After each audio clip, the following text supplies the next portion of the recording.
نہیں بچ رہا تھا بچہ قائد اعظم کی دادی کے یہاں 11 ہوئے اور مر گئے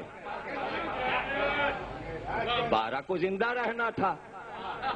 12ویں کو زندہ رہنا تھا تو 11 مارے اللہ نے دادی پریشان پڑوسن نے کہا کیا پریشانی ہے بچے گا بچہ ذوالجناح آئے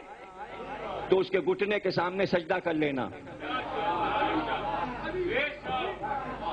جہاں اس کے سم ہیں وہاں سڑک پہ جا کے پیشانی رکھ دینا اور کہنا ذوالجناح سے کہنا بیٹا دے اور زندہ رکھ انگریز نے لکھی ہے قائد اعظم کی زبان حیات اس میں سے ترجمہ کر کے اخبار جنگ نے اخبار جہاں میں قائد اعظم ایڈیشن میں ہر سال یہ واقعہ دے دیتا ہے 2 چیزیں ہر سال جنگ میں چھپتی ہیں ایک یہ واقعہ کہ دادی نے ذوالجناح سے کہا بیٹا دے قائد اعظم کے ابا پیدا ہوئے بمبئی میں نام رکھا اماں نے پڑوسن نے کہا کیا نام رکھا بچے کا کہا جس نے دیا اسی نام پہ رکھ دیا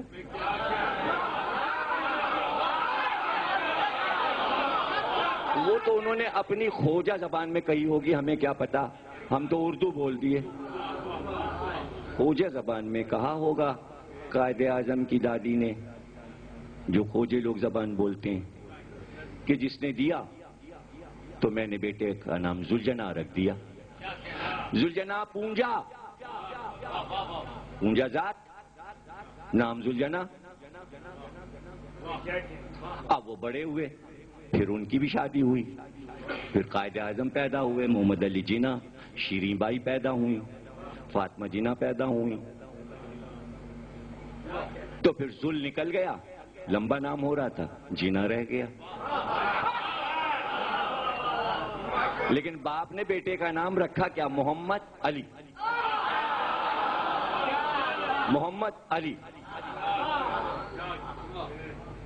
جناح اس لیے کہ ذوالجناح نے دیا اب ایک بات کہتے ہیں جنہوں نے جنگ لڑی مات کر دیا انگریزوں کو پھر کانگریس سے لڑے اور پاکستان بنا کے رہے پاکستان بنا لیا مسلمان آ گئے اب میں پھر وہاں سے شروع کرتا ہوں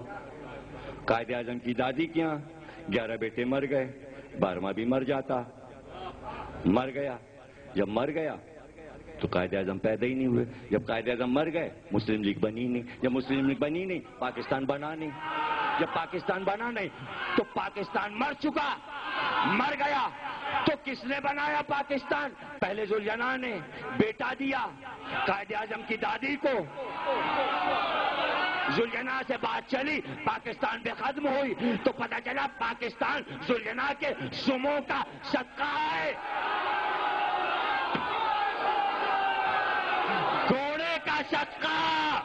گھوڑے کا صدقہ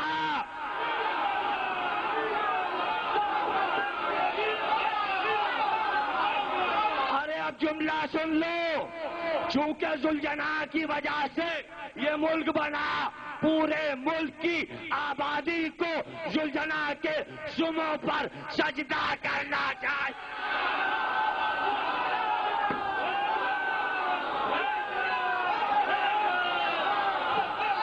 جھوٹے ہو خدا داد نہیں ہے خدا نے یہ ملک نہیں دیا گھوڑے نے دیا ہے پاکستان کا مطلب کیا لا الہ نہیں پاکستان کا مطلب کیا ذوالجناح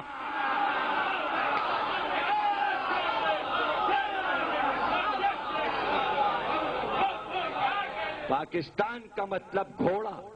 پاکستان کا مطلب دلدل پاکستان کا مطلب ہائے حسین یا حسین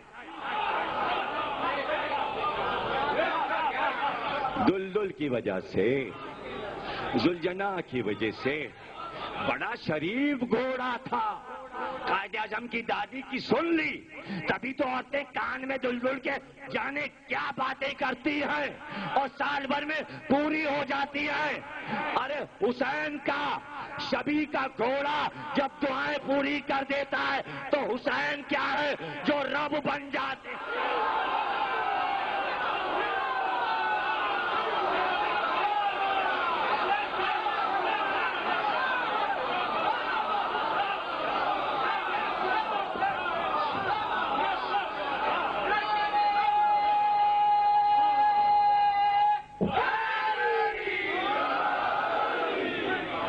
دوسری تصویر جو چھپتی ہے جنگ میں، وہ تصویر ہے قائد اعظم کے جنازے کی۔ جنازہ جب چلا، کھارادر میں غسل ہوا، غسل شیعہ طریقے سے ہوا۔ یہ یہاں ہے انیس الحسنین پارک، امروہے کے مولانا رضویہ کے، ان کے بیٹے ہیں پروفیسر محمد حسن رضوی، ان سے جا کے پوچھو۔ ان کے باپ نے اپنی نگرانی میں غسل دیا۔ کلو غسال، کھارادر کے غسل خانے کا حاجی کلو، اس نے غسل دیا، شیعہ کفن دیا گیا، خاک شفا رکھی گئی، منہ میں عقیق رکھا گیا، جنازہ شیعوں کی طرح سجایا گیا۔ اور جب چلا اور نمائش تک آیا تو حضرت عباس کے علم کا سایہ کیا گیا۔ آگے آگے علم تھا، پیچھے پیچھے جنا کا جنازہ تھا۔ تصویر آتی ہے علم کے ساتھ، کیوں؟ اس لیے کہ قائد اعظم کے گھر پہ علم لگا ہوا تھا۔ جب بمبئی میں تھے تو جنا ہاؤس پہ بھی علم لگا ہوا تھا، جب یہاں آئے تو یہاں بھی علم گھر پہ لگا ہوا تھا، اور فاطمہ جینا نے علم نہیں ہٹنے دیا۔ اور تا زندگی جب بمبئی میں رہتے تھے قائد اعظم تو 8 محرم کی مجلس کرتے تھے حضرت عباس کے نام کی۔ جب پاکستان کی تحریک شروع ہوئی تو پاکستان کا نقشہ رومال پہ بنتا تھا، چاروں کونوں پر پنجتن کے نام لکھے ہوتے تھے، اسی رومال میں لڈو رکھ کے تبرک دیا جاتا تھا۔ جو پنجتن کا رومال ہوتا تھا وہ بھی تبرک، نقشہ بنا ہوا، پنجتن کا نام لکھا ہوا۔ 8 محرم کی مجلس میں قائد اعظم تبرک بٹواتے تھے۔ کتاب کا نام ہے شارع پاکستان، جو پاکستان پہ پہلی کتاب لکھی گئی، اس میں یہ سب کچھ لکھا ہے، پڑھ لو۔ ڈاکٹر سید محمد ہادی کی کتاب ہے، میرے پاس ہے، نہ ملے تو فوٹو اسٹیٹ کر لے۔ 12 سالوں میں سب چھپتا رہتا ہے۔ مجلس بھی کرتے تھے، گھر پہ علم بھی لگا تھا، اور یہ بھی تھا کہ اگر کوئی پاکستان کے مسئلے کی میٹنگ ہوتی تھی، اگر عاشور کو پڑ گئی یا 21 رمضان کو پڑ گئی تو منع کر دیتے تھے، چاہے جتنی اہم کانفرنس کیوں نہ ہو، کہ عاشور کے دن نہیں شریک ہوں گے۔ اسی قائد اعظم کے ملک میں عاشور کے دن میچ کھیلے جاتے ہیں کرکٹ کے۔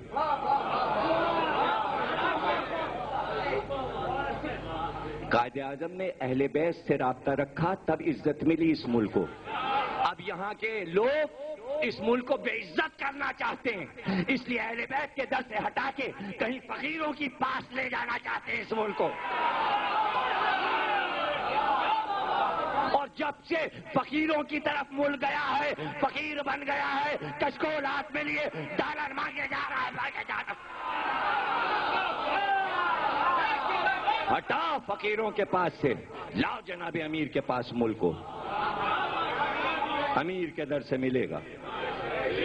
پھر فقیر پنا ختم ہو جائے گا، سمجھو۔ اور جو قربانیاں ہیں، یہ وہ ملک نہیں ہے کہ جہاں آپ سعودی عرب ہے شیعوں کو دبا کے بیٹھ گئے، آپ برابر کے حصے دار ہیں پاکستان میں، اور دولت سب شیعوں کی لگی ہے، کسی سنی امیر اور رئیس کی دولت نہیں لگی۔ 200 شیعہ رجواڑے تھے یو پی میں جنہوں نے اپنی دولت دے دی، تب بننا شروع ہوا پاکستان۔ پہلا اجلاس جو لکھنؤ میں ہوا وہ راجہ صاحب محمود آباد نے کیا، اور اس وقت 8 کروڑ روپیہ لگا تھا اس جلسے پر، جو قائد اعظم بگی پہ آئے تھے اور اسٹیشن سے جلسے تک لایا گیا تھا۔ وہ جلسہ نہ ہوتا تو تحریک پاکستان کی شروع نہیں ہو سکتی تھی۔ اور قربانی دی راجہ صاحب نے کہ ان کی کم سے کم 80 کروڑ کی جائیداد انڈیا حکومت نے ضبط کر لی اس جرم میں کہ پاکستان کیوں بنایا آپ نے. اب بیٹے نے چھڑائی 50 برس کے بعد، جس میں امام باڑہ بھی قبضہ کر لیا تھا انڈیا گورنمنٹ نے، اور ساری جائیداد واپس کی ہے. اس جائیداد کی واپسی پہ اب پاکستان کو آسرا ہوا کہ جینا ہاؤس بھی مل جائے گا.